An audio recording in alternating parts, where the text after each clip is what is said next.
Apa yang terlintas di pikiranmu kalau dengar nama Marie Curie? Ilmuwan? Radioaktivitas? Atau 2 kali pemenang Nobel? Tapi tunggu dulu, cerita Marie bukan sekadar tentang penghargaan atau penemuan besar. Ini tentang keberanian seorang wanita menantang batas dunia yang mendiskriminasi kaumnya. Bayangkan ini, Marie kecil lahir di Polandia tahun 1867, di mana perempuan gak dianggap punya hak untuk belajar ilmu pengetahuan. Tapi Marie bukan tipe yang menyerah. Dia pintar banget, haus belajar, dan, dengar ini, dia belajar secara diam-diam lewat sekolah bawah tanah, karena perempuan dilarang masuk universitas di negaranya. Berani, kan?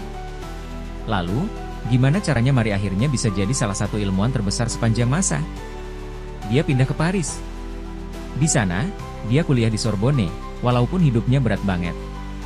Kadang dia makan cuma roti dan teh supaya uangnya cukup buat bayar sekolah. Tapi itu nggak menghentikan dia. Marie belajar siang malam, dan disinilah dia ketemu Pierre Curie, yang akhirnya jadi suaminya sekaligus partner penelitian. Sekarang, kita sampai di bagian seru, penemuan radioaktivitas.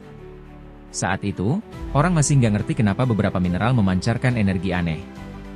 Marie mulai meneliti, dan dia nemuin kalau energi itu bukan cuma fenomena biasa, tapi sifat alami dari atom itu sendiri. Boom! Dunia ilmu pengetahuan berubah.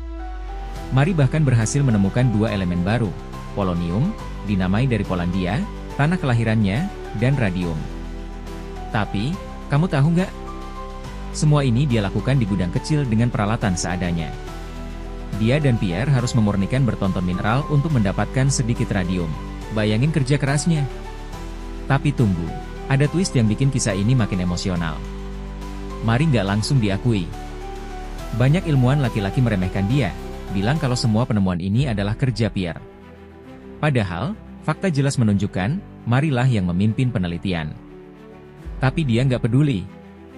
Dia terus maju, sampai akhirnya dia jadi wanita pertama yang menang Nobel, 2 kali lagi.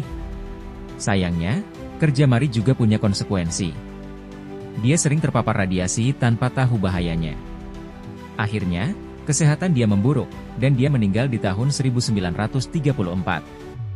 Tapi warisannya hidup terus. Penemuannya membuka jalan untuk teknologi medis seperti X-ray dan pengobatan kanker. Jadi, apa pelajaran dari kisah Marie Curie? Jangan pernah biarkan dunia membatasi mimpimu. Kalau kamu punya tujuan, kejar sampai akhir, bahkan kalau itu berarti melawan arus. Kalau kamu suka cerita seperti ini, jangan lupa like video ini dan subscribe untuk lebih banyak kisah inspiratif tentang tokoh-tokoh luar biasa dari sejarah. Siapa tahu, kisah mereka bisa menginspirasi langkah besar di hidupmu.